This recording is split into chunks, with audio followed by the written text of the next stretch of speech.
Bom, então, conforme o vídeo anterior, nós vamos aqui já fazer a criação do nosso banco de dados utilizando o MySQL Workbench, né? Eu vou abrir o meu aqui, que já está instalado. Acredito que quase todos aí tenham esse Workbench instalado no computador, né? Ou pelo menos algum representante, ou participante do grupo, né? Que está desenvolvendo o projeto integrador, que está responsável aí, talvez, dentro da divisão de tarefa de vocês, trabalhar com o modelo do banco de dados, esteja com esse Workbench instalado. A instalação dele eu lembro que tem algum detalhezinho, e em reunião com algum grupo que eu não recordo bem que eu fiz no final do ano passado, né? Não sei se foi início de dezembro ali, né? O grupo estava com dificuldade justamente na instalação do Workbench, e aí naquela reunião eu acabei fazendo a instalação do zero desse Workbench, e tem uns detalhezinhos mesmo que a gente precisa selecionar, né, na hora aquelas etapas, né, de passo a passo lá na instalação. Eu não lembro exatamente qual era o conflito que dava no Windows não, mas eu sei que tem algum ajuste que tem que fazer lá. Bom, na verdade acho que tinha que instalar o framework MySQL, Microsoft Framework, alguma coisa do tipo. Mas ele já até indica lá na hora da instalação, fala que existe alguma pendência de dependência, né? E aí a gente entra no site que ele disponibiliza o link durante a instalação e faz a instalação das dependências, uma questão de dependência mesmo. Bom, para quem instalou um servidor MySQL, né, num pacote desses AMP da vida, pode ser que já esteja com o servidor MySQL rodando por trás aí no Windows, né? Aí perto do relógio, por aqui assim, vocês vão até ver algum ícone referente a esse servidor MySQL e o Apache, etc., já rodando independente. Isso é importante falar agora, porque o MySQL Workbench ele é uma ferramenta para design de banco de dados.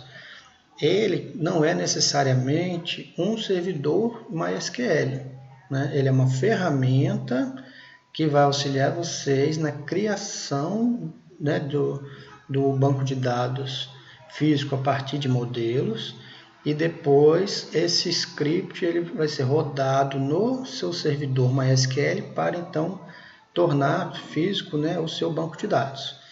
Nesse vídeo, o que eu vou fazer? Eu vou criar um modelo, um novo modelo, então um banco de dados aqui, ó.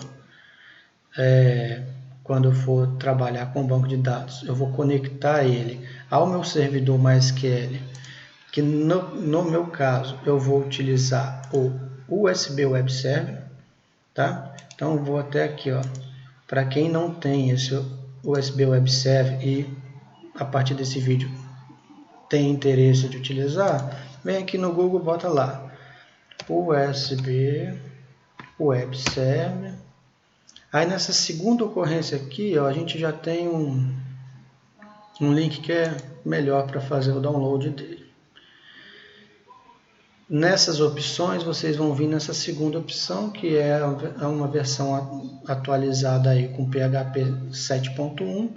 Então vocês vão clicar para fazer o download, certo? Eu já baixei o meu aqui, eu já tenho ele aqui em downloads, no IFS aqui, na minha pastinha, eu já coloquei, eu já tenho ele aqui. Então eu não vou fazer o download não, tá? Só para ilustrar, né? Cliquei, vou lá em download, tá? Escolher uma pasta e salvo. Beleza. Depois que eu fiz o download, é muito simples. Aqui no caso eu fiz download para essa pasta downloads, tá? Então ele vai aparecer aqui compactado. Vocês vão ter alguma ferramenta de descompactação, né, um WinZip, um WinRAR, 7-zip. Eu uso o 7-zip, que é gratuito, compatível em vários formatos de compactação, e aí eu posso pedir para extrair aqui, por exemplo. Ele funciona naquele sistema de aplicação portátil.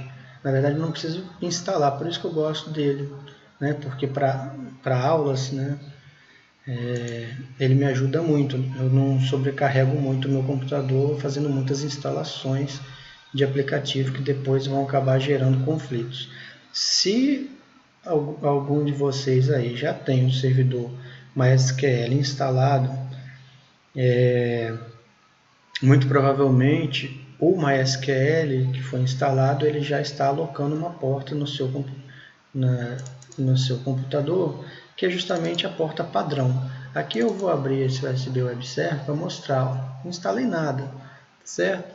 Do jeito que está aqui, ó, eu só dou permissão para ele de acessar os meus dados na rede, porque ele precisa, na verdade, né, fazer o carregamento de algumas coisas que são servidores no final das contas, né? O Apache, que é um servidor web, o MySQL, que é o meu servidor de banco de dados MySQL, e quando ele carrega esse Apache, ele também já tem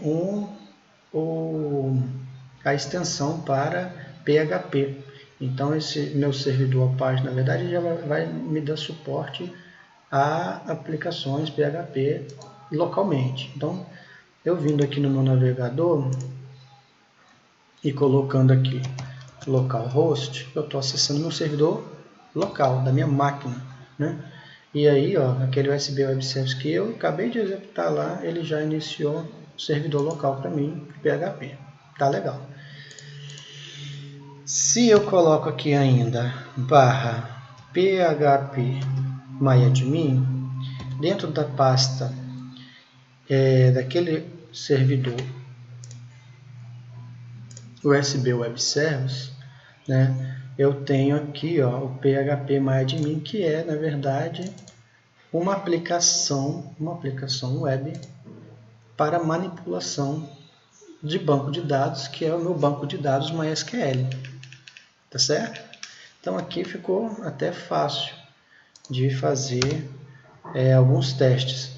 Quando eu entro nele, para quem nunca usou, acredito que quase todos já tenham usado esse USB Web Service, você já tem até as orientações aqui do usuário e senha padrão dele. Então eu vou manter, né, vou colocar como usuário root a senha USBW, como ele informa aqui embaixo. Ele já até identificou que o meu servidor MySQL que ele carregou está utilizando a porta 3306, né? Que é a porta padrão do MySQL, na verdade. Qualquer servidor MySQL que vocês pegarem aí e instalarem, vocês vão observar que ele está utilizando essa porta. Bom, aqui já é um ambiente PHP myadmin, que quase todos devem conhecer. Daqui a pouco a gente volta nele, tá certo?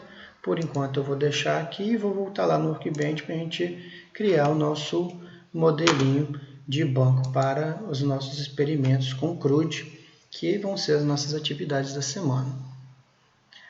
Então, conectar com o banco de dados, eu posso, na verdade, agora, como o meu USB Web Service está em funcionamento, eu tenho um servidor MySQL na minha máquina. Então, eu posso utilizar como hostname 27001, que é equivalente ao localhost, ou seja, esse endereço é o endereço loopback, que a gente chama, né, em redes de computadores, que é o endereço que acessa a nossa própria máquina. E nesse endereço da própria máquina eu vou estar utilizando vou estar direcionando a minha conexão dessa aplicação que é o Workbench para a porta 3306, que corresponde ao nosso servidor MySQL. Beleza. Aqui, ó, eu tenho a opção de já colocar o SBW, que é a minha senha padrão lá do meu USB Web Service, né, para o meu servidor MySQL, ou deixar para ele me perguntar caso eu não forneça. Vou dar um OK aqui, ó, E vocês já perceberam que ele já conseguiu conectar lá ao nosso servidor MySQL. Conectado ao servidor MySQL, agora eu posso vir aqui em New Model, ou novo modelo, tá certo? E vou criar aqui um novo modelo, colocando aqui um diagrama, inclusive R, né, de entidade de relacionamento, para nossa brincadeira aí. Aqui, só para poder ficar fácil de identificar depois nos nossos exemplos, a gente já vai escolher um nome para esse banco de dados. Vamos, assim, pensar num banco de dados genérico, tá? Vou colocar, tipo assim, banco de dados, sei lá, loja, tá? Loja. Banco de dados loja. Nós vamos ter um banco de dados chamado loja, tá? Já, se vocês observarem, já mudou o nome do banco. E agora, eu vou fechar essa aba aqui, né, esse ambiente, para poder ganhar espaço. Vou colocar agora algumas tabelas, né, que vão ser usadas nos nossos exemplos. Pensei aqui, de uma forma bem simples, criar uma tabela clientes. Na tabela clientes, o que a gente vai ter que ter? Nós vamos ter que ter, basicamente, o ID de clientes, né, que vai ser a nossa chave primária, primary key, e ela também vai ter que ser not null, né, não pode ser nula. Vou colocar auto-increment, que é padrão nosso aí para chaves primárias em banco. Aí eu vou colocar também o nome do cliente, varchar, só para não ter nenhum problema de tamanho, eu vou botar varchar 255. Acho que vocês recordam bem que varchar são tipos textos de tamanho variável, ou seja, na memória mesmo, ele só vai alocar o que você ocupar, então não tem problema você exagerar um pouco no tamanho da capacidade desse campo, tá? Porque na memória mesmo do seu banco de dados ali, no armazenamento, o que ele vai consumir de capacidade de dados é apenas o que você colocar de caractere. Bom, ele também tem que ser not null, né? O cliente tem que ter nome, né? Aqui também, além do nome, só para ilustrar depois nos nossos exemplos, vou botar aqui idade. A idade já vai ser um tipo int. Vou botar aqui int, tá? Vou deixar até opcional para a pessoa colocar a idade dela. E vou botar aqui, só para ilustrar também, e-mail. E-mail, vou botar aqui um varchar 255 também. E e-mail, vou deixar ele aqui como obrigatório, tá? Not null. Beleza. Então, nós temos já a tabela clientes. Vamos criar também aqui, no exemplo, uma tabela produtos. Então, tabela produtos. Nessa tabela produtos, nós vamos ter o ID do produto. E, de forma bem simples, vamos botar aqui descrição. A descrição do produto também um varchar 255, tá bom. Not null, você tem que dizer o nome do produto, o que ele é, tá? E só isso nessa tabela. Precisa só a descrição do produto.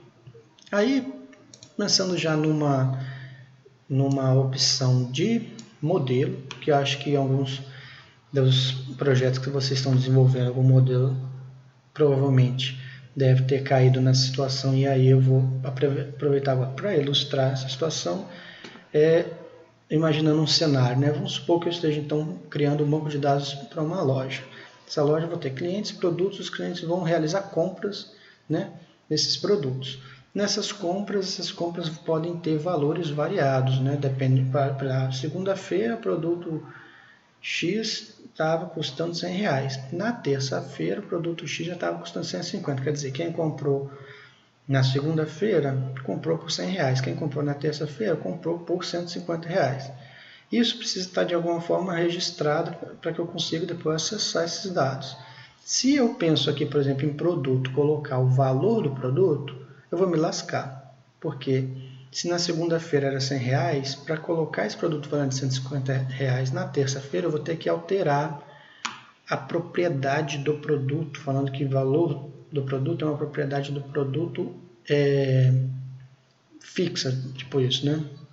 Então, na verdade, esse valor do produto ele está relacionado mais à compra, ao ato da compra, né, ao evento compra, do que propriamente ao produto em si. Né? Se eu quiser dar um desconto, alguma coisa do tipo, eu preciso manter os dados de valor do produto das compras anteriores. Então, aquela história, né? Lá no ano passado, a gente vendo essa questão de análise na parte de modelagem, que a gente fala, por exemplo, das relações que tem, por exemplo, a característica de histórico. Nessas horas a gente identifica a necessidade de tabelas intermediárias. Então aqui eu vou colocar uma tabela intermediária, que vai ser uma tabela que vai representar para a gente um histórico de compras, certo? Compras. E aí quer dizer, essas compras, elas vão ter que características, né? Ó, pegando aqui na relação, pensando que uma compra, né, está relacionada a um cliente e uma compra está relacionada a um produto, eu vou perceber então que essa tabela compras eu vou ter várias, na verdade eu vou ter várias compras relacionadas a um cliente e várias compras relacionadas a um produto, né? Então eu vou ter essa relação de que um cliente pode ter realizado muitas compras e um produto pode ter saído em muitas compras. Então eu vou pegar aqui e vou relacionar compras de clientes a produtos a partir das compras. Então eu tenho aqui, ó, nessas minhas compras, um cliente realizando muitas compras, um produto aparecendo, né, em muitas compras. E essas compras, qual é a característica dela principal? O valor, certo? Então, vou botar aqui ainda valor. Pronto. Ó. Valor. Valor monetário, é comum a gente utilizar decimal. E aí, no primeiro parâmetro aqui, o argumento, né? Para que parâmetro estou usando, né? Primeiro parâmetro são os números de algarismos antes da vírgula e depois da vírgula é o segundo parâmetro. Então, por exemplo, aqui eu poderia ter valores que vão ter tamanho de até 10 algarismos antes da vírgula, que depois da vírgula eu vou ter a possibilidade de dois valores, né, ou dois algarismos que são dois algarismos que são os nossos centavos lá, né? Então, tantos reais, tantos centavos, beleza. O valor é obrigatório? Sim. Se foi de graça, você pensa assim que foi zero, certo? Mas uma compra, então, ela tem que ter um valor. Perfeito. Aqui eu acho que já deu para brincar um pouquinho com o modelo, né? Com o workbench, deu para perceber, por exemplo, a manipulação dele como é que é, né? Aqui nós temos as opções, então, dos nossos relacionamentos. E aqui nós temos os elementos que podem ser incluídos no nosso diagrama. Então, o Workbench ele é ótimo para quê? Para design, para criação do modelo do banco. Depois de feito, né, criado o meu design, é importante, né, sempre estar salvando. Então, vou salvar meu modelo. Aqui nesse diretório padrão aqui de documentos, eu vou colocar aqui, sei lá, banco loja, né? Tá aqui, loja. Pronto, salvar. E aí, para quem utiliza o Workbench, percebe que ele já fez a parte dele. Daqui para frente agora é pensar no banco físico para fazer a utilização do sistema que vai ser desenvolvido. Então eu venho aqui em Database, Forward Engineer, ou seja, seguir o fluxo em frente da engenharia, ou seja, seguir a nossa construção, certo? Do banco físico. E aqui nós vamos novamente selecionar os dados de quem? Do nosso servidor MySQL, que poderia estar na nuvem, né, sei lá, na internet. Então aqui poderia ser um endereço, uma URL, com a sua respectiva porta lá do servidor web, que tem lá no caso um servidor web MySQL, que provavelmente vai estar utilizando também essa porta 3306. A senha que é utilizada pelo root nesse banco de dados, nesse servidor de banco de dados. Aí quer dizer, pode ser a senha de root, pode ser a senha de usuário com privilégios de criação de banco. Tá? E a senha que eu posso definir também ou colocar aqui já, que seria aqui o USBW, lembra? Lá no meu USB Web Service, que eu vou conectar nele. Ele está local, ele está trabalhando com o servidor MySQL na porta 3306. O root é o nome do meu usuário mais poderoso lá, né, root. E selecionei a senha que eu não quis mudar também, não fiz essa alteração. Beleza.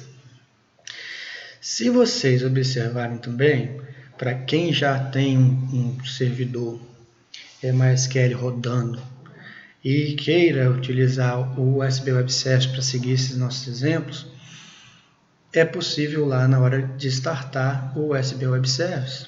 Aqui é possível em Settings, vocês, que sejam as configurações, né, vocês alterarem a porta do MySQL, caso apareça um xizinho aqui na hora de iniciar essa aplicação.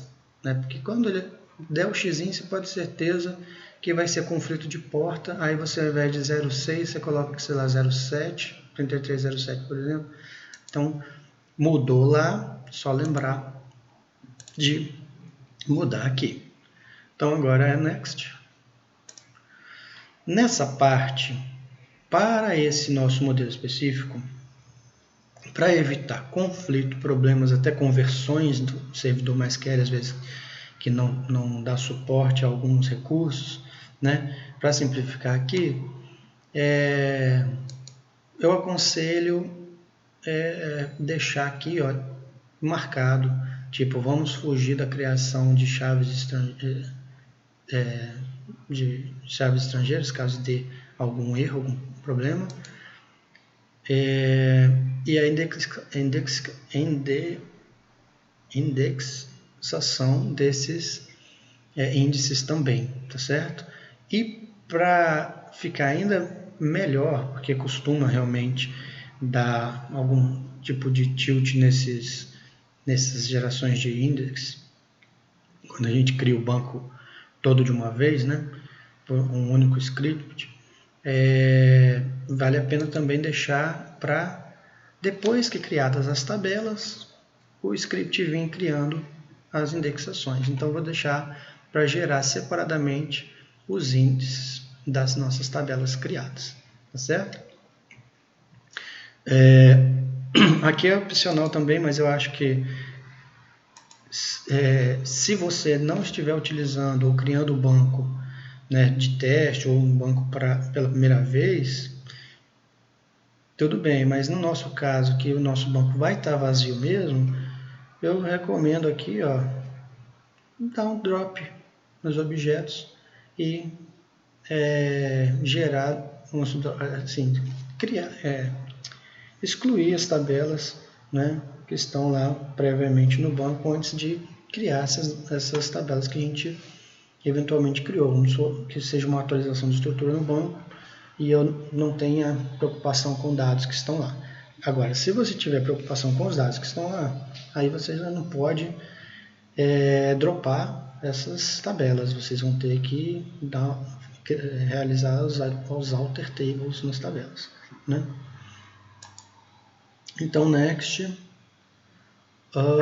E vamos ver se o nosso esquema vai passar. Se vocês quiserem, aqui, por exemplo, já tem um banco de dados físico pronto. Você pode copiar o clipboard que está aqui, ou selecionar tudo e dar um Ctrl C, certo?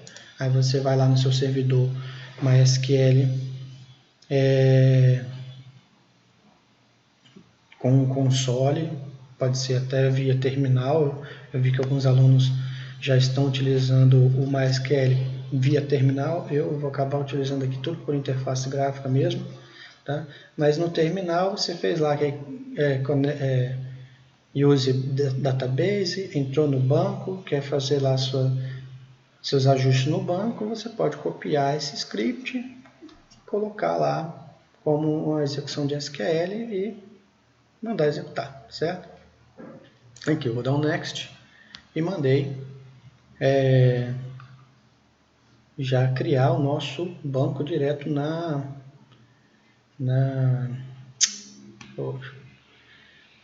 no nosso servidor que está sendo rodado pelo SB Web Service. Aqui eu vou dar um close, tá? Eu podia ter salvo o nosso banco físico, mas como eu já salvei o modelo, é só eu ir novamente aqui para relembrar. Então, database, foreign engineer, e aqui você faz então a inserção dos dados do seu servidor MySQL. Pode ser qualquer um servidor MySQL que você esteja usando, pode ser do lado do AMP, pode ser de um Champ da vida, pode ser o SB Web Service, pode ser tem um que o pessoal gosta também, que é o AMP Server, tá? Tem vários, EasyPHP, um monte de servidor desses assim empacotados, né? E tem aquelas opções de instalar também manualmente. Então, o importante é estar executando um servidor MySQL local ou na web, que você tenha os dados para poder disparar o seu script nele depois e criar o banco físico. Então, voltando aqui, ó, nós estamos trabalhando com o PHPMyAdmin, tá? Deixa eu até dar um enter, ver se eu já não perdi a conexão. Não são conectados ainda. Ó, que interessante, só em recarregar a página você já consegue ver que dentro dos bancos de dados eu já tenho o banco de dados loja. Oh, que bacana! E dentro do banco de dados loja eu tenho aqui então a tabela cliente, tem a tabela compras e tem a tabela produtos. Tá legal isso aí? Então acho que vocês conseguiram pegar bem, né, como é que faz a criação. Só para mais uma facilidade do nosso Workbench, ó, eu vou também fazer o que agora? Eu posso aqui, ó, fazer uns inserts, eu posso incluir alguns dados, por exemplo. Vamos botar nome aqui, ó, Ana Maria, por exemplo. Ana Maria, idade 18, e-mail ana@gmail.com, por exemplo, tá?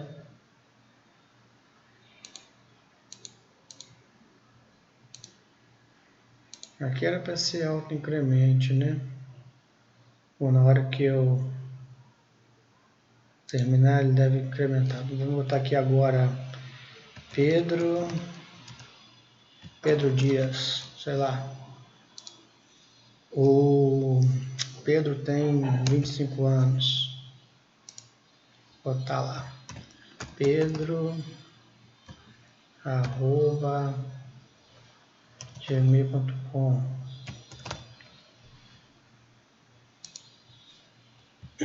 Nome Maria, é bem padrão, né? Maria de Lourdes. Lourdes.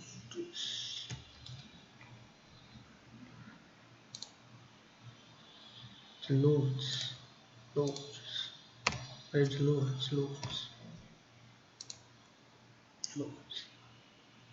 Maria de Lourdes. Maria de Lourdes, a idade, sei lá, 40. Maria@gmail.com. Padronizando aqui no Gmail, só para ficar fácil depois lembrar. Ok. Aplicar as mudanças. Ele não criou aqui pra gente, ó, os IDs, né? Deixa eu ver aqui as colunas. Auto increment. Que coisa, né? Vamos botar na mão aqui, ó, para não dar problema. Vou botar aqui 1, 2 e aqui 3. Pronto. Ok. Agora nós vamos aqui em produtos. 2 cliques, né? E em inserts. Desculpa. Vamos colocar aqui. ID do produto 1. O que a gente vai vender aí? Sei lá, uma loja de eletrodomésticos, tá? TV 2, botar aqui ar condicionado, pensando nesse calor, né? Ar condicionado 3, botar aqui ventilador,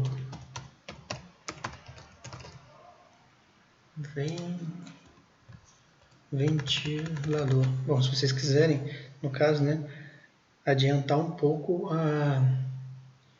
a questão dos testes, tá? Então eu já criei aqui, então,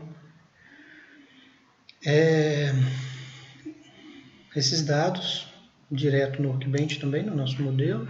Posso aqui salvar de novo nosso arquivo e gerar um novo banco físico. Aí o USBW é a nossa senha do servidor, no caso aqui. E aí ele já vai deixando marcado, vai adiantando nosso caso. Quando eu for em Next, eu observo o seguinte aqui agora.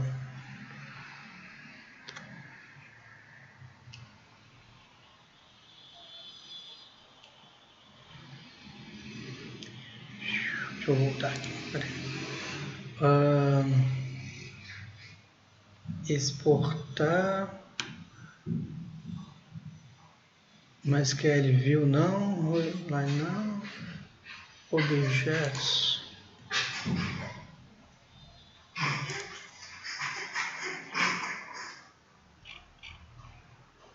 Opa, será que ele não incluiu lá? Deixa eu ver aqui. O que está faltando adicionar? Aqui, ó, gerar os inserts, né? Precisa gerar os inserts para ele poder incluir os nossos elementos que foram colocados ali, ó, no nosso experimento, na nossa modelagem. Então, Next. E agora, ó, eu posso vir aqui no meu banco de dados, que eu vou conseguir facilmente, em clientes, ó, ver os dados que eu já fui colocando lá no Workbench. Bom, o nosso próximo passo vai ser o quê? Trabalhar agora com o PHP para conversar com esse banco, né? Então, até essa parte aqui, vocês já fizeram, né, entregaram as atividades lá no Avon, que, inclusive, desculpa, deve ter sido também entregue já à professora lá do projeto integrador, que uma das atividades foi justamente solicitado a vocês lá a modelagem do banco, né? Que vai ser utilizado no projeto. Lembrando, quem não estiver cursando o projeto integrador, desculpa, quem não estiver cursando o projeto integrador, vai escolher um tema livre, tá? Para criação de bancos de dados e vai postar a atividade normalmente aqui, e qualquer dúvida vai entrar em contato comigo. Um abraço.